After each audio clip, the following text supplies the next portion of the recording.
Segera download Quran Tadabbur, Dia meraih tafsir kebaikan. dalam genggaman Contoh, Anda. bulan Ramadan adalah bulan Al-Quran.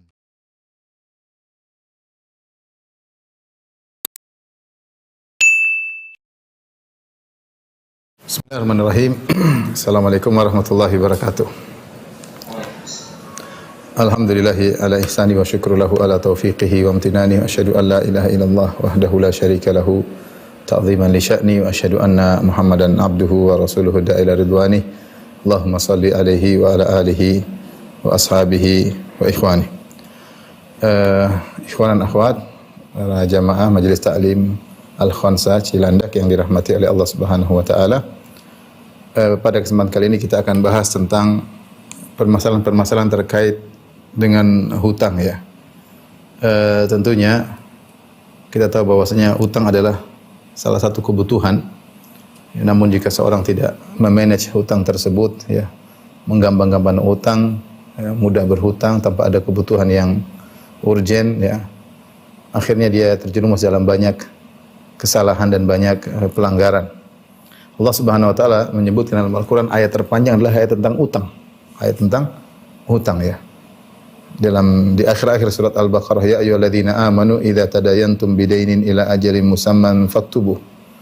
Wahai orang yang beriman, jika kalian berhutang maka tulislah. Bahkan sebagian ulama menganggap ini ayat yang terpanjang dalam Al-Quran, ayat tentang ayatul dain, tentang utang piutang, yang menunjukkan bahwasanya Allah perhatian kepada hamba-hambanya, sampai masalah hutang pun Allah jelaskan dengan detail agar orang-orang yang berhutang waspada. Hendaknya ditulis, kalau ada saksi ada saksinya. Ini semua agar seorang tidak menggampangkan hutang. Karena kalau orang menggampangkan hutang, dia bisa memakan harta orang lain tanpa hak. Padahal Rasulullah SAW pernah bersabda dalam hadisnya ketika di Haji Wada di hadapan para sahabat, kata Nabi SAW, inna dima'akum wa amwalakum wa aradakum haramun alaikum. Sungguhnya darah kalian haram atas kalian, tidak boleh ditumpahkan.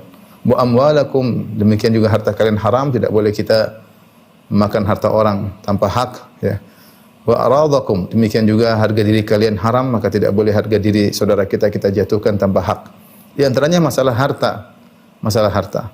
Seorang meskipun berhutang itu boleh ya. Tetapi kalau tidak diikuti aturannya maka akan menggampangkan hutang tersebut dan akhirnya tidak membayar ya. Dan akhirnya terjerumus dalam hal-hal yang dilarang sebagaimana akan kita jelaskan ya.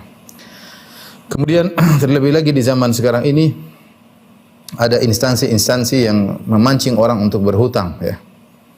Ya, memancing orang untuk berhutang.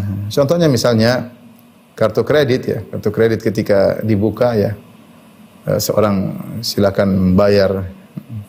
Dipancing kalau dibayar pada waktunya maka tidak ada bunganya. Iya, sekali, dua kali, tiga kali, ke 10, ke 11 mulai dia terlambat. Ketika terlambat bayar mulai ada hutang. Dan terpancing seorang untuk, kan kartu kredit itu artinya utang, asalnya utang kepada bank, sehingga dia tertarik untuk beli meskipun dia nggak pegang uang, tapi dia pegang kartu kredit. Jadi secara kartu kredit adalah kartu utang ya. Karena kartu utang. Sehingga akhirnya diterjebak dalam praktek riba. Demikian juga sebagian instansi ribawi memberikan hutang kepada nasabah dengan syarat yang ringan. Cuma syarat sekian dia sudah bisa menerima hutang. Kemudian akhirnya dia berinteraksi dengan instansi ribawi tersebut sampai 10 tahun, 20 tahun, terjebak dalam kubangan riba, tidak bisa terlepas darinya. Ini hal-hal yang terjadi di zaman sekarang ya. Oleh karenanya seorang harus mengerti tentang bahayanya hutang tanpa ada keperluan ya. Dan demikian juga bagaimana adab-adab yang harus diperhatikan oleh orang yang memberi hutangan dan orang yang berhutang. Kita mulai, ikhwan dan akhwat yang dirahmati Allah Subhanahu wa taala, saya akan bacakan hadis-hadis tentang bahayanya hutang ya, bahayanya hutang. Hadis-hadis tentang bahayanya hutang sangat banyak ya. Yang pertama yang perlu kita ingatkan bahwasanya hutang ini berkaitan dengan, kalau kita hutang sama orang kita tidak bayar maka berkaitan dengan harta orang lain. Dan kaidah menyatakan kalau kita punya dosa antara kita dengan Allah Subhanahu wa taala sebesar apapun, maka hukum asalnya Allah mengampuni. Seorang bertobat kepada Allah, dosanya sebesar apapun, maka hukum asalnya Allah akan mengampuni. Berbeda dengan ketika dosa kita terkait dengan hak orang lain. Hukum asalnya dia tidak mengampuni. Hukum asalnya dia akan menuntut. Jangankan orang lain.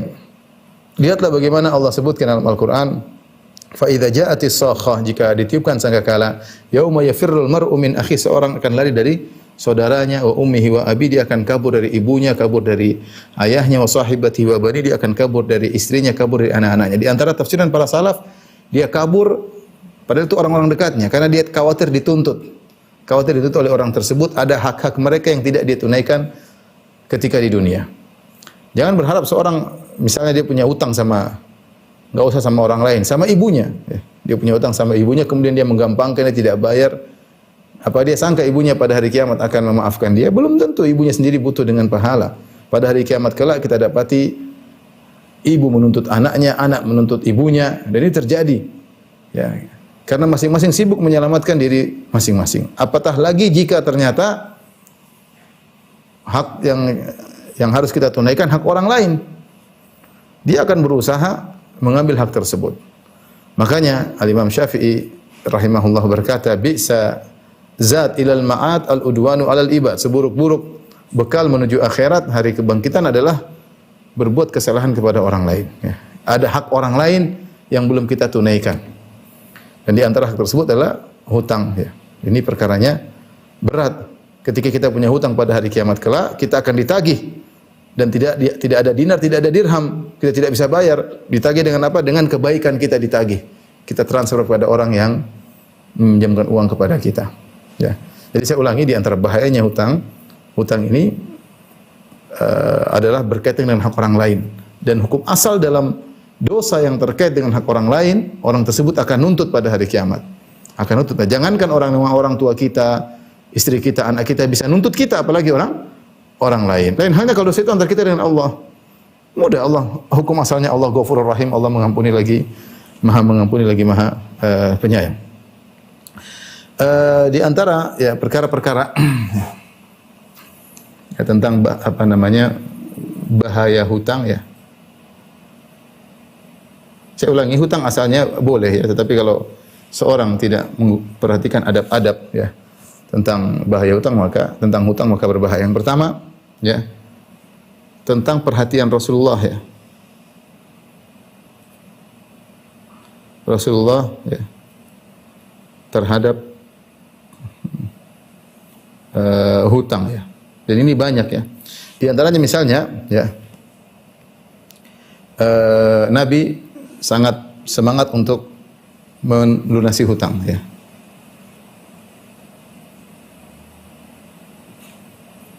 Semangat untuk melunasi hutang. Dalam hadis kata Rasulullah sallam, "Lau kana li mithlu Uhudin dhahaban, ma yasurruni alla yamurra alayya thalathatu ayyam wa indi minhu illa syai'un arsuduhu lidain." Kata Nabi SAW, seandainya saya punya emas sebesar gunung Uhud, ya, emas yang sangat banyak, ya, sebesar gunung Uhud, tentunya sangat lebar dan panjang, lebarnya sekitar 2-3 kilo, panjangnya sekitar 8 kilo, tingginya sekitar 100 meter lebih. Ya, seandainya saya punya emas sebesar gunung Uhud, maka saya tidak ingin lewat 3 hari kecuali saya tidak ingin tersisa sedikit pun dari emas tersebut. Artinya Rasulullah SAW sudah sedekahkan. 3 hari lewat kecuali sudah habis, sudah saya sedekahkan. Kecuali illa syai' arsuduhu lidain, kecuali suatu yang aku simpan untuk bayar hutang. Artinya Rasulullah ya sedekah tapi hutang harus tetap dibayar ya. Hutang harus tetap dibayar ya. Kemudian juga dalam hadis yang masyhur Rasulullah SAW, Nabi sering berdoa berlindung dari hutang, dari terlilit hutang. Seperti Nabi sering berdoa dengan Allahumma inna a'udzubika minal hammi wal hazn wal ajzi wal kasri wal bukhli wal jubni wa dhala'id daini wa ghalabatir rijal atau qahrir rijal. Seperti Rasulullah SAW berlindung dari dhala'id dain. Kata Nabi SAW, ya Allah aku berlindung kepada engkau, ya, minal hammi wal hazan, dari kegelisahan dan kesedihan. Ya, wa minal ajzi wal kasal, dari ketidakmampuan dan kemalasan. Wa minal bukhli wal jubni, dari sifat pelit, dan aku berlindung daripada sifat pelit dan sifat penakut. Wa min dhala'id daini, dengan beratnya. Dhala'id daini itu maksudnya hutang yang memberatkan, ya, hutang yang memberatkan. Memberatkan. Wa qahrir rijal, dan dikuasai oleh orang-orang, ya. Demikian juga ini Rasulullah baca hampir setiap hari. Mungkin juga Rasulullah SAW sering membaca dalam doanya, Allahumma inni a'udzubika minal ma'tham wal maghram, ya. Minal ma'tham wal maghram. Ya Allah, aku berlindung kepada engkau dari dosa dan dari hutang. Maghram maksudnya dari hutang. Berlindung dari hutang. Maka Nabi ditanya, ya Rasulullah, ma aktsart? Betapa sering engkau berlindung dari hutang. Kenapa ya Rasulullah? Rasul ditanya. Ya, maka Rasulullah SAW mengatakan, inna rajul idza gharim, seorang kalau sudah berhutang, fahaddatha fakadzaba wa wa'ada fa akhlafa, ya.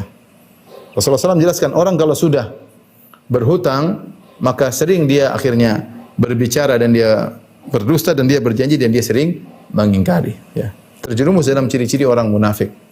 Artinya hutang itu mendatangkan kehinaan, ya.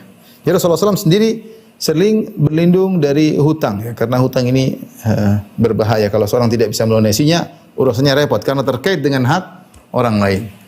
Tapi yang kedua, ya, hadis-hadis Nabi tentang bahaya hutang, ya. Ini banyak sekali. Saya bacakan hadis tersebut, ya. Di antaranya dalam hadis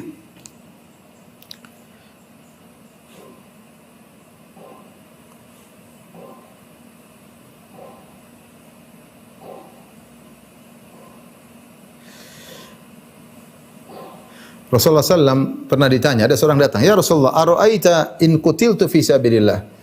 Ya Rasulullah, menurut Anda bagaimana jika aku terbunuh di jalan Allah Subhanahu wa taala? Atukfaru anni khotoyaya, apakah akan diampuni dosa-dosaku? Faqala Rasulullah SAW, na'am, iya kalau kau mati. Jihad kan jihad dan meninggal. Dia berjihad, dia bawa hartanya, dia bawa kudanya, dia bawa pedangnya, tahu-tahu dia terbunuh dalam medan pertempuran. Orang kita tahu bahwasanya jihad adalah amalan yang sangat tinggi. Dzirwatu sanamil Islam. Puncak daripada kejayaan Islam adalah jihad, ya. Dan dia bertanya, ya Rasulullah, menurutmu jika aku terbunuh di medan pertempuran, atukfaru anni khotoya, ya, apakah dosa-dosaku akan diampuni? Rasulullah SAW mengatakan, na'am.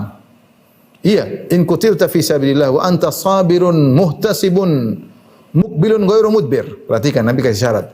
Jika kau terbunuh di jalan Allah sementara kau sabar dalam berjihad, kau mencari pahala Allah Subhanahu wa taala, itu ikhlas tidak riya. Muqbil, kau maju dan tidak pernah mundur, ghairu mudbir, tidak mundur. Kemudian Rasulullah SAW berkata, kalau kau begini, kau akan diampuni. Kemudian Rasulullah SAW bertanya, kaifa qulta, apa tadi yang kau tanyakan? Kayak ada sesuatu, Jibril kasih tahu sesuatu kepada Nabi. Maka orang ini bertanya lagi, ya Rasulullah, bagaimana menurut Anda jika aku terbunuh di jalan Allah Subhanahu wa taala, apakah akan dihapuskan dosa-dosaku? Rasulullah SAW berkata, na'am, iya. Syaratnya apa? In qutilta fi sabilillah, kalau kau terbunuh di medan pertempuran, wa anta sabirun, dalam kondisi kau sabar dalam pertempuran, muhtasibun, kau mencari pahala di sisi Allah bukan karena riya, bukan karena ingin disanjung, muqbilun ghairu mudbir, kau senantiasa maju tidak pernah mundur, kau akan diampuni dosa-dosamu illa dain, kecuali hutang. Fa inna Jibril alaihissalam qala li dzalik, tadi Jibril berkata saya, semua dosa-dosa diampuni kecuali hutang. Dalam sebagian riwayat, ya, dalam hadis yang lain, ya, tadi hadis Abu Qatadah, ya, dalam hadis Abdullah bin Amr bin As radhiyallahu anhuma, anna Nabi sallallahu alaihi wasallam qala, yughfar lisyahid kullu syai'in illa dain. Diampuni bagi orang yang mati syahid seluruh dosanya kecuali hutang. Ini bukan perkara sepele. Bayangkan orang mati syahid, mengorbankan jiwa dan raganya dan hartanya, tapi ternyata dosa-dosanya diampuni semuanya kecuali urusan hutang, ya. Kecuali urusan hutang, ya. Dalam riwayat yang lain, ya. Dari hadis Muhammad bin Abdullah bin Jahshin radhiyallahu anhu. Beliau berkata, "Kunna julusan indal masjid haitsu tudha'ul janaiz." Suatu hari kami duduk di masjid ketika jenazah sedang diletakkan. Wa Rasulullah sallallahu alaihi wasallam rafi'un ra'sahu ila sama'. Rasulullah sallallahu mengangkat kepalanya ke langit. Fa nadhara, Rasulullah melihat ke langit, thumma ta'a basarahu. Kemudian Rasulullah sallallahu menundukkan pandangannya. Wa wada'a yadahu ala jabhatihi. Rasulullah sallallahu meletakkan tangannya di kepalanya. Kemudian beliau berkata, subhanallah, subhanallah, madza nazala min at-tasydid. Maha suci Allah, maha suci Allah, semua hukum yang keras sedang turun. Hukum yang tegas sedang turun.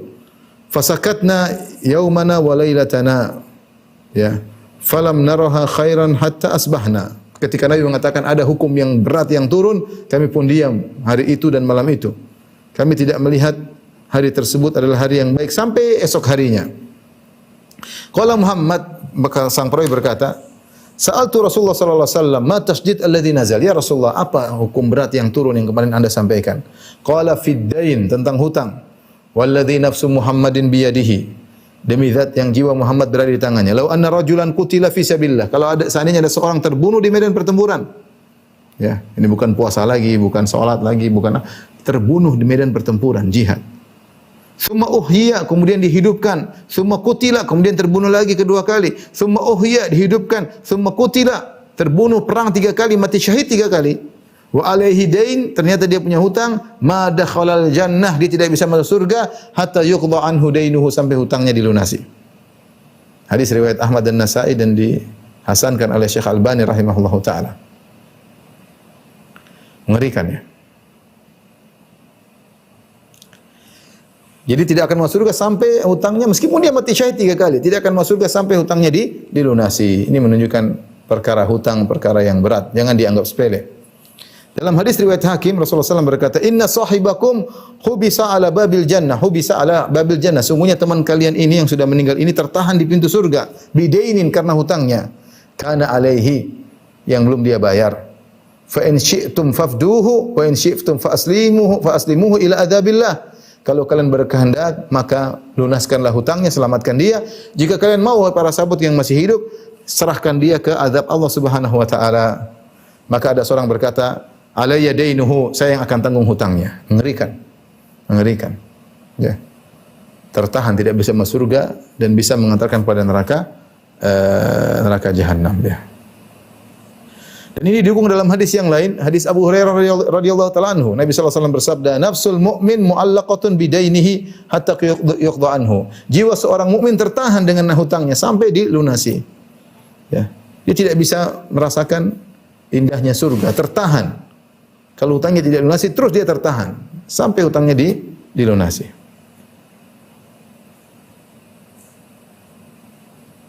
Dan itu kebiasaan Nabi sallallahu alaihi wasallam. Ya. Dalam hadis Abu Hurairah, anna Rasulullah sallam kana yu'ta birrajul mayyit alaihi dain fayas'al. Kalau ada seorang yang meninggal dunia, kemudian didatangkan kepada Nabi sallallahu alaihi wasallam, maka dan dia punya hutang orang tersebut, Rasulullah SAW berarti kebiasaan Nabi. Nabi tanya, orang ini punya hutang atau tidak? Hal taraka lidainihi qada'an, apakah dia punya warisan untuk melunasi hutang-hutangnya? Fa in hudditha annahu tarak wafa'an shalla alaihi. Kalau dikatakan ya Rasulullah dia punya harta peninggalan untuk melunasi hutangnya, maka Rasulullah SAW salat. Wa illa qala sallu ala sahibikum. Jika tidak, Rasulullah SAW mengatakan salatkan kawan kalian ini. Rasulullah tidak mau salat. Dan ini pernah Rasulullah praktekkan. Rasulullah tidak mau salat kepada orang yang punya hutang, kecuali hutangnya ditanggung. Jadi hadis riwayat Muslim. Dari Jabir radhiyallahu taala anhu, beliau berkata, "Tufiya rajulun", ada seorang meninggal, faqasalnahu wa kafannahu wa hanatnahu. Ada seorang meninggal, maka kami pun memandikan jenazahnya, kami pun mengafankan jenazahnya dan kami memberi wangian pada jasadnya. Tsumma ataina bihi Rasulullah sallallahu alaihi wasallam yusalli alaihi, maka kami datangkan jenazah tersebut kepada Nabi agar Rasulullah sallallahu alaihi wasallam salatkan. Faqulna tusalli alaihi, ya Rasulullah, salatkan kawan kita ini. Fa khata nahwahu khutwatan, maka Nabi melangkahkan kakinya menuju mayat tersebut. Dan kebiasaan Rasulullah SAW tanya dulu, alaihi dainun, dia punya hutang? Kulna ada, hutangnya dinaran, 2 dinar. 2 dinar cukup ya, 2 dinar, 1 dinar kalau dikonversikan sekarang 4/4 gram, kalau 2 dinar kira-kira 8,5 gram emas. Ya, 8,5 gram. Sekitar taruhlah 9 juta, 8 juta kalau dirupiahkan. Ketika Rasulullah SAW tahu dia punya hutang 2 dinar, fansarafa, maka Rasulullah tidak mau salatin. Dalam riwayat yang lain, sallu ala sahibikum. Kata Nabi, salatin dia. Aku enggak. Fatahammalah Abu Qatadah fa'atainahu. Maka Abu Qatadah mengatakan, ya, dinaran alayya. Ya Rasulullah, 2 dinar saya yang tanggung ya Rasulullah. Ya. Kemudian, na'am. Rasulullah mengatakan, ya fasalla alaihi. Karena Rasulullah tahu utangnya sudah ditanggung, Rasulullah pun salat kepada mayat tersebut, salat mayat. Kemudian setelah itu, setelah 1 hari, Rasulullah SAW bertemu dengan Abu Qatadah. Rasulullah SAW bertanya, ma fa'ala dinaran? Wahai Abu Qatadah, bagaimana dengan hutangnya 2 dinar? Sudah dibayar belum? Kata Abu Qatadah, inna mata ams. Dia baru meninggal kemarin ya Rasulullah. Artinya baru sehari. Rasulullah sudah tanya, sudah dibayarin belum? Kata Abu Qatadah, inna mata ams. Baru meninggal kemarin. Fa'ada ilaihi minal ghad. Kemudian Rasulullah SAW kembali lagi keesokan harinya. Abu Qatadah ketemu dengan Rasulullah pada keesokan harinya. Abu Qatadah berkata radhiyallahu anhu, qad qadaituhuma, ya Rasulullah, aku sudah lunasi hutangnya 2 dinar tersebut. Faqala Rasulullah sallam, al-ana baradat jildatuhu, atau al-ana barratta jildatahu, sekarang baru kulitnya dingin. Subhanallah. Hadis riwayat Ahmad dengan sanad yang hasan. Sebagian ulama memahami ketika Rasulullah SAW mengatakan sekarang kulitnya dingin, berarti sebelum kau lunasi hutangnya wahai Abu Qatadah, berarti kulitnya panas. Waliyadzubillah. Maka seorang hati-hati, jangan menggampangkan hutang ya. Jangan menggampangkan hutang ya. Dalam hadis yang panjang, hadis riwayat Ibnu Majah dan Ahmad dan Al-Baihaqi, dan disahihkan oleh Syekh Al-Albani rahimahullahu taala dari hadis Sa'ad Ibn Al-Atwal radhiyallahu anhu, anna akhahu mata wa taraka 300 dirhamin wa taraka iyalan. Saudaranya ada yang meninggal dan dia meninggalkan harta warisan 300 dirham dan dia punya anak-anak yang harus diurus. Qala fa aradtu an unfiqaha ala iyalihi, iyalil mayyit. Maka aku ingin menginfakkan peninggalan 300 dirham ini untuk anak-anaknya, anaknya, istrinya. Maka Rasulullah SAW tegur aku. Rasulullah SAW berkata, Rasul dikabarkan dalam hal gaib, Rasulullah kabarkan kepada orang ini, inna akhaka mahbusun bidainihi fadhhab faqdi anhu. Sungguhnya saudaramu terhalangi dengan hutangnya, waliyadzubillah. Enggak bisa masuk surga, terhalangi oleh hutangnya. Faqdi anhu, maka lunasi hutangnya. Padahal ini uang buat anak-anak, anak-anak juga lagi butuh, tapi dia punya hutang. Dalam aturan kan kalau ada harta warisan, hutang dulu dibayarin, enggak boleh dibagi. Hutang dulu. Ya. Faqdi anhu, kata Nabi, lunaskan hutangnya. Fadhahabtu faqadaitu anhu. Ya. Maka aku pun lunaskan hutangnya, kemudian aku datang kepada Nabi sallallahu alaihi wasallam, aku berkata, "Ya Rasulullah, qad qadaitu anhu illa dinaraini da'athuma imra'atun wa laysat laha bayyinah." Qala a'tiha fa innaha muhiqqah. Ya Rasulullah, semua hutang-hutangnya sudah aku bayar kecuali cuma 2 dinar. Ada seorang wanita yang mengaku bahwasanya mayat ini punya hutang sama dia 2 dinar, saudaraku punya sama 2 dinar, dan dia tidak punya bukti. Kata Nabi, berikan, sungguhnya wanita itu benar. Perhatikan, ini orang punya peninggalan, lalu punya anak-anak yang membutuhkan uang tersebut. Tetapi Rasulullah tetap menyuruh untuk mengutamakan bayar hutang. Kenapa? Karena ruhnya, jiwanya sedang tertahan, tidak bisa masuk dalam surga. Ya, mengerikan ya. Jadi tadi hadis tentang bahayanya hutang kita bisa simpulkan dalam beberapa poin. Ya, syahid, orang yang mati syahid diampuni seluruh dosanya, kecuali hutang. Kecuali hutang. Apalagi tadi kita sebutkan orang yang hutang belum dibayar, jiwanya tertahan di pintu surga. Jiwanya tertahan, mahbusa. Tertahan. Tadi juga kita sebutkan bahwasanya mayat yang hutangnya belum dibayar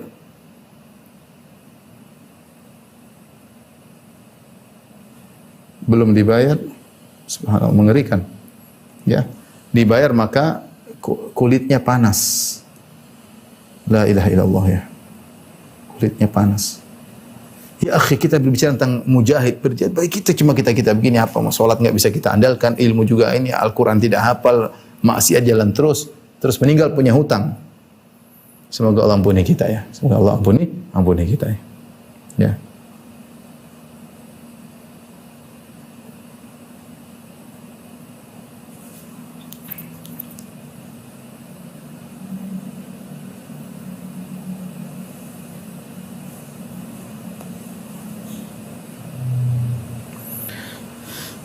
Kemudian di antaranya juga keutamaan orang meninggal tanpa hutang.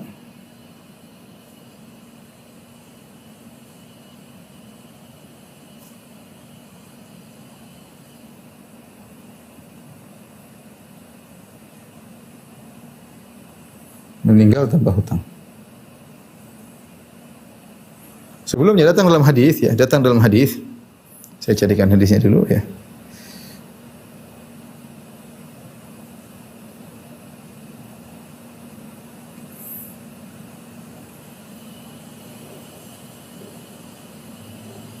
Tentang apa namanya? Hadis tentang bahayanya hutang. Dalam satu hadis ya, makna daripada hadis tersebut, siapa yang punya hutang? Yang punya hutang maka akan membayarnya dengan pahala-pahalanya pada hari kiamat kelak. Dengan pahala ya. Kenapa? Karena sesuai dengan kaidah ya, bahwasanya itu hak orang lain ya, hak orang lain. Dia sudah ngambil hutang orang lain kemudian dia tidak bayar, maka caranya dengan membayar kebaikan-kebaikannya dia serahkan kepada orang yang memberi hutang kepadanya pada hari kiamat kelak ya. Taib. Kemudian di antara bahayanya hutang ya. Rasulullah SAW mengatakan hutang membuat gelisah ya. Membuat gelisah. Kata Nabi SAW, la tukhifu ala anfusikum ba'da amniha. Janganlah kalian membuat diri kalian khawatir, gelisah setelah tadinya nyaman. Bidain itu dengan hutang. Orang kalau punya hutang gelisah. Tahu banyak orang akhirnya gulanya naik, kolesterolnya naik. Kenapa? Dia punya hutang sama bank ribawi, kemudian dia nonton bagaimana di sana ada orang di sita hartanya, di sini sita hartanya dan yang lainnya. Dan yang lainnya. Ini kita baru bicara hutang tanpa riba. Bagaimana kalau hutang dengan riba? Ini semua yang kita sebut hadis-hadisnya hutang tanpa riba. Kalau hutang dengan riba urusan lain lagi. Dosanya lebih besar lagi. Dosa sudah selain hutang dosa apanya riba ya. Dalam hadis ya, di antara pentingnya kita tidak berhutang ya. Rasulullah SAW menjelaskan tentang keutamaan orang yang meninggal tanpa hutang. Kata Nabi SAW dari hadis Thauban radhiyallahu ta'ala anhu, "Idza faraqa ar-ruhul jasada wa huwa bari'un min thalathin dakhala al-jannah." Jika ruh seseorang telah meninggalkan jasadnya itu meninggal, sementara dalam kondisi dia terbebaskan dari 3 perkara, niscaya dia masuk surga. Apa tiga perkara tersebut? Al-kibr wa dain wal gulul. Yaitu dia tidak sombong, kemudian dia tidak punya hutang dan dia tidak gulul. Gulul itu mengambil harta negara ya. Tanpa hak. Ya, maka orang yang meninggal tidak punya hutang ini di antara hal yang memudahkan dia untuk masuk surga. Ini di antara ikhwan dan akhwat yang rahmati Allah Subhanahu wa taala tentang bahaya hutang ya. Baik.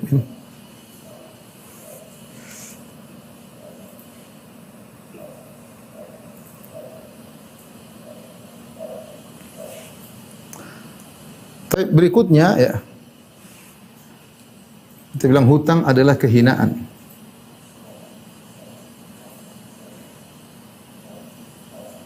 Kehinaan di siang hari. Kegelisahan di malam hari.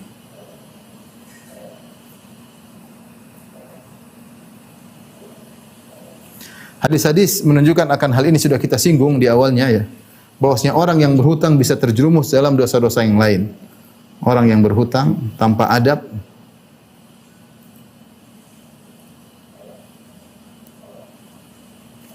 bisa terjerumus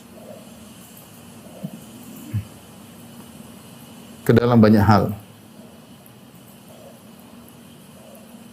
di dunia apalagi di akhirat ya. Sudah kita singgung tadi di akhirat. Di antaranya bahwasanya tadi sudah kita singgung yang pertama, gelisah.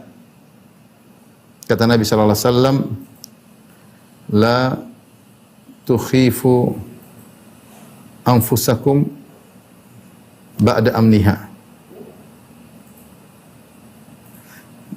Ad-dain, yaitu janganlah kalian menggelisahkan diri kalian setelah tadinya tenang. Gelisahkan diri kalian setelah sebelumnya kalian tenang. Setelah sebelumnya tentram. Subhanallah, zaman sekarang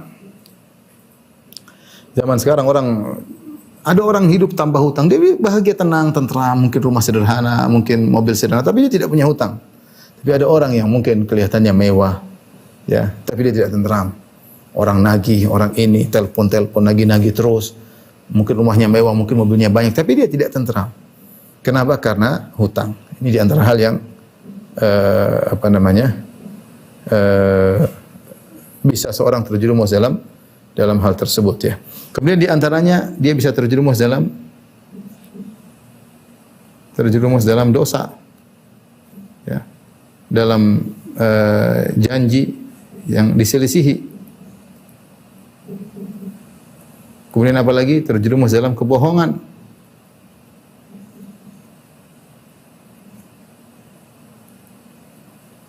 Kebohongan ya. Dan ini sudah kita singgung ketika Nabi SAW sering berdoa, Allahumma na'udzubika minal maghram, ya Allah aku berlindung kepada engkau dari hutang. Maka seorang bertanya, Rasulullah, engkau sering sekali minta perlindungan dari hutang. Kenapa? Maka Rasulullah SAW mengatakan, inna rajula idza gharim fahaddatha fakadzaba wa wa'ada fa akhlafa. Sesungguhnya seorang kalau sudah punya hutang, maka dia sering berbicara dan dia bohong, dan dia sering janji dan dia menyelisihi. Dan ini adalah ciri-ciri orang munafik. Ya. Ciri-ciri orang munafik.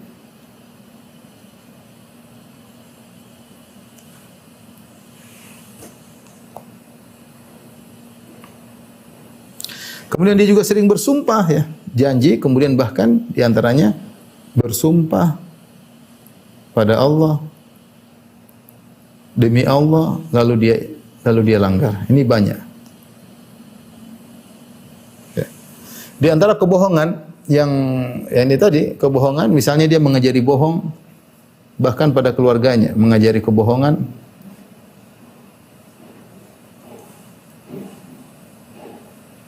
Pada keluarganya, pada istrinya, istri dan anaknya. Orang yang menagih hutang datang ke rumahnya, maka dia bilang sama anaknya, bilang ayah tidak ada. Bilang sama istrinya, bilang ayah tidak ada. Akhirnya istrinya diajarin bohong, anaknya sejak kecil ayahnya bohong. Ini terjadi ya. Ini terjadi. Ngajarin anak-anaknya untuk berdosa, ngajarin istrinya untuk berdusta ya. Dan ini artinya mengajarkan akhlak yang buruk kepada anak-anaknya. Bahkan di antaranya ya, kalau sudah parah dia bisa dipenjara ya. Bisa dipermalukan. Lihat sekarang ada orang bunuh diri gara-gara utang-utang lewat online ya, dipermalukan. Dikasih tahu sama keluarganya bahwa dia berutang tidak bayar, dipermalukan. Bahkan bisa dipenjara. Dan lihat bagaimana psikologi anak-anak. Psikologi anak-anak gara-gara hal tersebut ya. Kasihan anak, kasihan istri, dan ini terjadi. Sebagian kawan terlilit utang, akhirnya anaknya kasihan, istrinya kasihan. Tapi itulah ya. Seorang kalau tidak waspada dengan hutang, maka dia bisa terjerumus dalam banyak kehinaannya. Kemudian yang parah, dia terjebak dalam riba. Ketika dia mencari hutang, orang-orang tidak dikasih hutangan. Ada bank-bank ribawi memberi hal-hal yang menarik, yang menggiurkan, maka dia hutang. Dia hutang. Akhirnya terjebak dengan laknat Allah Subhanahu wa taala. Ya, kata Jabir bin Abdullah, la'ana Rasulullah sallallahu alaihi wasallam akila riba wa mukilahu wa katibahu wa syahidaihi wa qalahum sawa.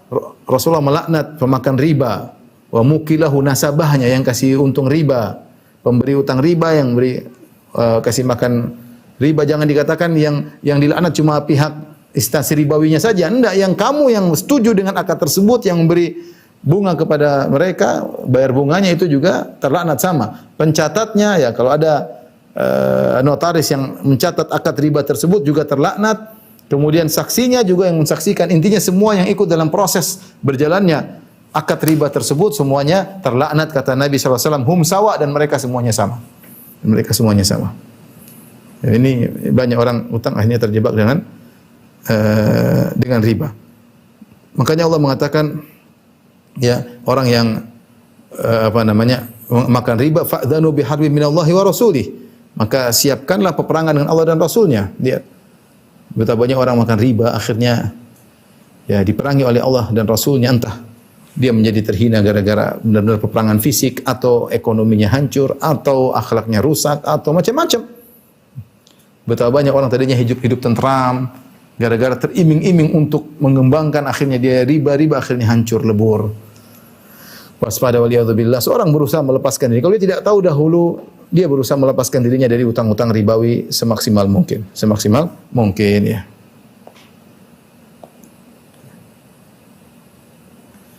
Oleh karenanya betapa banyak orang terjerumus dalam kehinaan ketika punya hutang dan dia tidak lunasi. Kemudian juga ya ancaman, ya,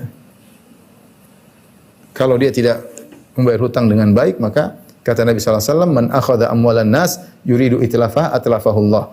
Siapa yang mengambil harta orang dengan niat untuk tidak membayar, maka Allah akan hancurkan dia. Dari sini kita tahu bahwasanya kita hendaknya tidak menggambang-gambangkan untuk berhutang kecuali ada keperluan. Taib, Bin.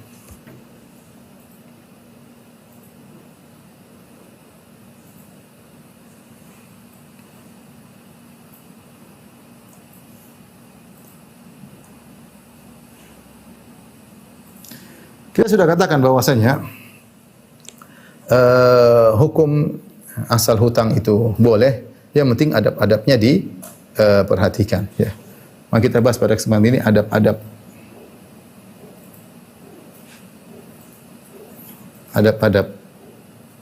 orang yang berhutang.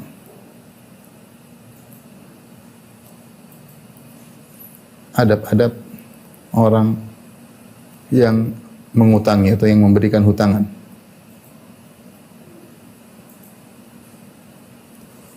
Di antara adab-adab orang yang berhutang, hendaknya ya tidak berhutang kecuali memang hajat masa. Berhutang kecuali benar-benar ya, keperluan mendesak. Hati-hati ya. Kalau tidak mendesak maka tidak usah berhutang. Jangan paksakan diri.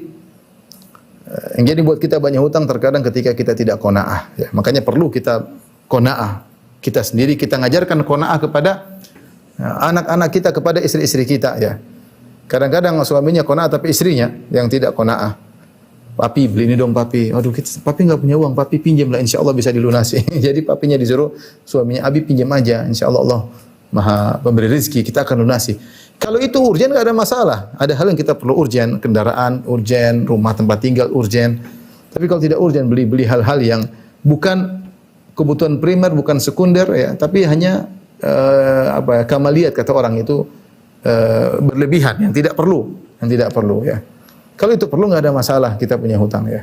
Karena memang hutang diperbolehkan jika terpenuhi adab-adabnya. Makanya di antaranya tidak berhutang kecuali benar-benar karena keperluan mendesak, ya. Yang kedua, ya, ketika berhutang diniatkan untuk dilunasi. Memang benar-benar diniatkan. Ya, melihat kemampuan, yaitu dengan melihat kemampuan. Jangan membohongi orang yang mau kasih hutang sama kita. Kita jelasin, saya pinjam uang. Kalau kita nggak punya, kita bilang saya benar-benar nggak punya. Saya nggak tahu bisa kembalikan kapan. Kita harus jujur, nggak boleh. Oh tenang, insya Allah saya akan bayar sebulan lagi, 2 bulan lagi, agar dia segera mengeluarkan uangnya. Ya. Nah, kita bohong namanya. Berarti kita sejak awal sudah tidak niat membayar. Harusnya kita jelaskan, mungkin mudah-mudahan saya punya pekerjaan, saya bisa lunasi dalam sekian tahun, semampu saya, kemampuan saya segini. Ya kita harus jujur, tidak boleh kita bohong. Rasulullah SAW bersabda, "Man akhadha amwalan nasi yuridu ada'aha, addallahu anhu." Barang siapa yang mengambil, minjam uang orang, niatkan untuk melunasinya, Allah akan buat dia bisa lunasi. Sebesar apapun kalau dia niat, yang penting dia jujur. Dia niat untuk melunasi, maka dia akan bisa melunasi. Ya. Bahkan kata para ulama, di antaranya Syekh Utsaimin rahimahullahu taala, di antaranya Ibnu Hajar rahimahullahu taala, kalau seorang tidak bisa melunasi di dunia, dia sudah berusaha kerja tahu-tahu dia meninggal, belum sempat melunasi, Allah akan lunasi di akhirat. Kebaikan dia tidak akan ditransfer kepada orang yang berhutang kepada dia. Kenapa? Karena Allah maafkan, Allah yang akan bela dia, Allah yang akan melunasi orang tersebut. Allah akan berikan pahala tanpa harus mengambil pahala dia. Ya. Tapi syaratnya ketika dia pinjam benar-benar dia niatkan untuk melunasi. Sebaliknya, man akhadha amwalan nasi yuridu itlafah atlafahullah. Siapa yang minjam uang dengan niat tidak dikembalikan, maka Allah akan binasakan, Allah akan rusak dia. Atlaf itu maksudnya Allah itlaf, Allah membuat dia rusak. Rusak di dunia atau di akhirat. Di akhirat jelas rusak, di dunia entah bagaimana rusaknya. Ini di antara adab. Kemudian membayar hutang dengan segera.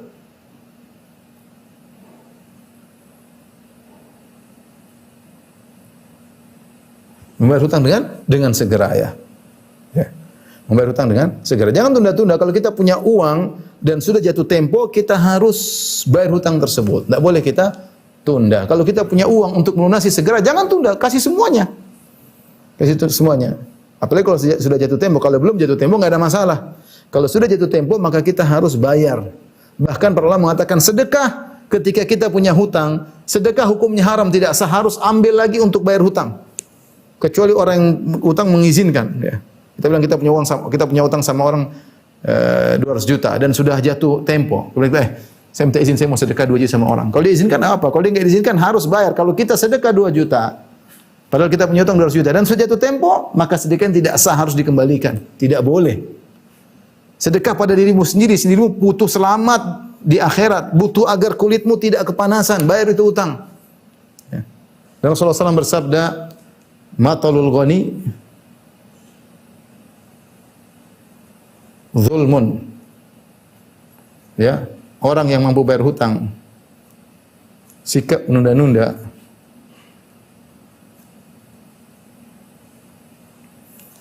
padahal mampu bayar hutang, mampu adalah kezaliman.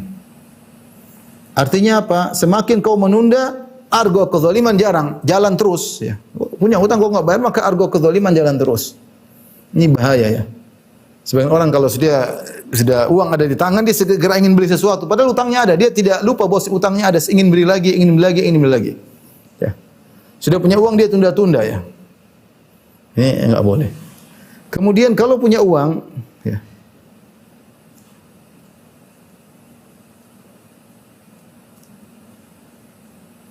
bayar sebelum ditagih. Ya. Rasulullah SAW berkata, rahimallahu imra'an ya, samhan idza ba'a, samhan idza syara, samhan idza iqtada ya. Ya. Dalam hadis yang khairukum ahsanukum qada'an, sebaik-baik kalian adalah orang yang paling mudah membayar hutang. Dia beradab bayar hutang. Dia bayar sesuai dengan aturan. Kalau dia enggak bisa, dia telepon, mohon maaf, saya tidak bisa bayar hutang ya. Saya ada keperluan, jelaskan. Qadarullah kemarin begini ya. Dia jelaskan kepada orang yang bayar hutang. Ingat, orang yang pinjamkan uang sama kita, dia telah berbuat baik kepada kita. Maka jangan kita bayar air susu dengan air tuba. Sebagian orang sekarang sudah pinjam uang, dia kabur. Sehingga orang minjamkan sampai ngemis-ngemis sama dia, sampai cari-cari dia ya. Di antara perkara yang menakjubkan, saya pernah dicurhati oleh seorang.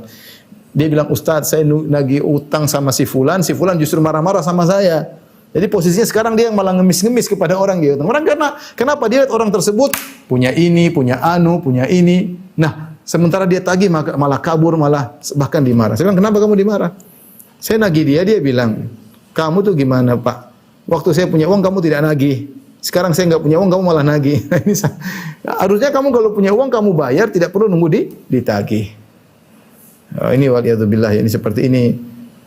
Adab-adab yang tidak benar. Jadi kalau kita punya uang bayar sebelum ditagih, karena manusia itu punya kecenderungan ingin beli lagi. Uang di tangan dia ingin beli. Padahal dia punya utang, tapi dia ingin beli lagi. Apalagi kemudian istrinya bilang, "Ayo kita beli ini, masih punya keperluan ini." Padahal bukan urgent. Hanya sekedar tersier, kamaliyat, hanya penyempurna saja, bukan urgen. Akhirnya pengen beli barang lupa bahwa dia punya hutang ya. Dia punya hutang.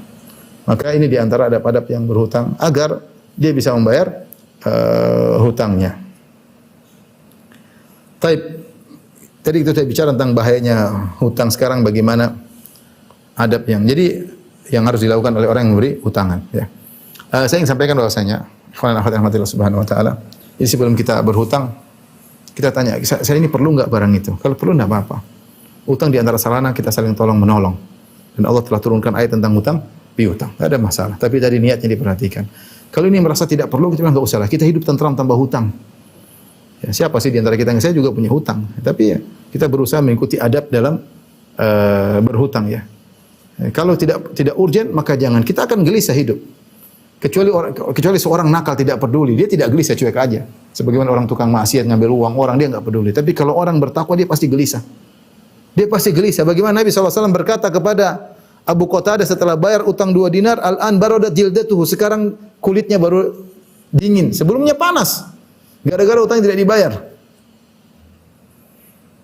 Kalau kita punya utang ya, di antaranya ada berutang, kita berusaha dicatat ya. Ini saya lupa dicatat. Apalagi ada saksi, kalau bisa dengan saksi. Ketika dicatat dan ada saksi, kita tertarik untuk membayar. Saya punya teman dulu, ya, dia pinjam utang orang Kuwait, tetangga saya. Orangnya baik, dia pinjam uang. Firanda pinjam uang, saya bilang saya enggak punya uang ya. Kuwait negara kaya pinjam uang. Akhirnya saya bilang tunggu, saya pinjamkan sama teman saya dari Saudi. Akhirnya saya bilang sama teman saya, ini ada orang pinjam uang 4.000 real, orang Kuwait, talibul ilm. Masya Allah orangnya pintar. Akhirnya teman saya kasih pinjam. Dia tidak ada, bilang Firanda ambil uang, kasih sama dia. Akhirnya kasih uang. Dia bilang, kita catat Firanda. Saya bilang, enggak perlu. Kata dia, catat Firanda, sunnah. Dia catat saya, fulan telah minjam uang lewat Firanda, sekian 4.000 real, tanda tangan. Subhanallah. Dia pegang, artinya apa? Dengan ada tanda itu membuat kita semangat untuk membayar. Tapi kalau nggak ada catatannya, oh teman, kawan ini kita menjerumus, kita berusaha menjalankan sunnah karena setan ini bisa menggoda kita. Tadinya kita di atas sunnah, akhirnya kita menyimpang, tidak ingin bayar hutang. Kenapa? Karena setan menggoda kita, ingin beli barang lagi. Oh itu teman saja, teman nggak apa-apa, nggak dibayar kok. Dia orangnya baik kok. Akhirnya kita membuat praduga yang ngawur. Ya. Orang yang baik kok nggak ditagih, nggak apa-apa, dia nggak pernah nagih kok. Dia tidak perlu tagih, kamu harus bayar. Bukan berarti dia tidak menagih, dia ridho, nggak ada. Apalagi orang pemalu, mau nagih nggak enak. Apalagi kalau kamu ketemu dia, kamu menunjukkan lagi susah ya, dia nggak mau nagih nggak enak. Tapi bukan berarti dia tidak tagih, dia berarti dia ridho, tidak. Ya. Hati-hati. Ya. Ingat menunda-nunda hutang, bayar hutang adalah kezaliman, kezaliman jalan. Wal iyadzu billah. Ya. Taib, ada orang yang beri hutang juga mungkin penutup perlu bagi kita atau orang yang beri hutangan ya. Dahulu ya para salaf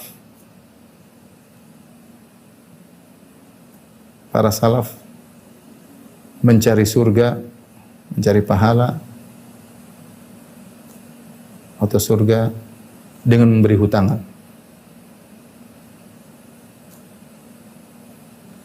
kepada orang susah. Mereka kasih hutang ya. Sebagaimana dalam hadis ya. Rasulullah SAW mengatakan inna salaf yajri majra syatri sadaqah. Sungguhnya utang piutang itu memberi hutangan kepada orang lain mendapatkan pahala setengah sedekah. Kalau kita pinjamkan uang orang 100.000 seperti kita memberi sedekah 50.000 meskipun dia bayar lunas. Ya. Jadi sebagaimana para salaf dahulu mereka berusaha mencari pahala dengan memberi hutang kepada orang lain. Nah, kalau kita memberi hutang kepada orang lain ya, jika sudah jatuh tempo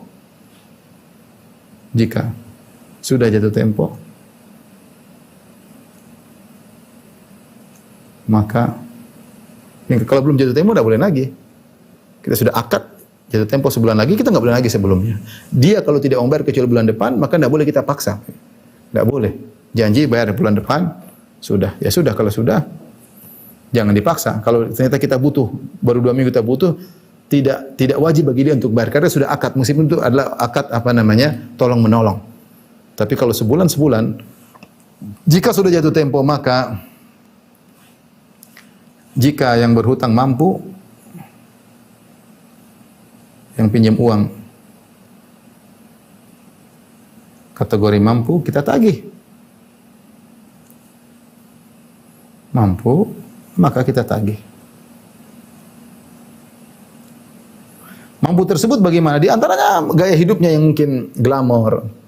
Dia punya ini, dia punya aset. Punya aset untuk bisa dijual, maka kita bilang jual ya. Kita lagi butuh, kamu uang, kamu tidak beradab, kamu begini, sudah punya uang, kamu malah belikan ini, belikan, kita boleh nuntut, tidak apa-apa. Karena orang ini enggak benar berarti, kita ingin kasih pelajaran sama dia, maka kita tagih. Di antaranya kita bisa suruh dia jual aset kalau memang ternyata dia terlihat bandel atau badung, ya silahkan, tidak ada masalah. Tapi jika dia tidak mampu,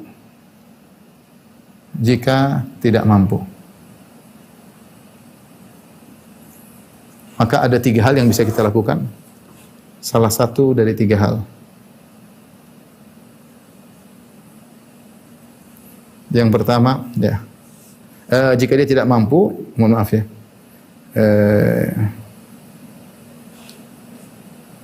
ada 3 bisa ya. Pertama adalah dia tidak mampu untuk bayar seluruhnya, kita wajib kasih penundaan.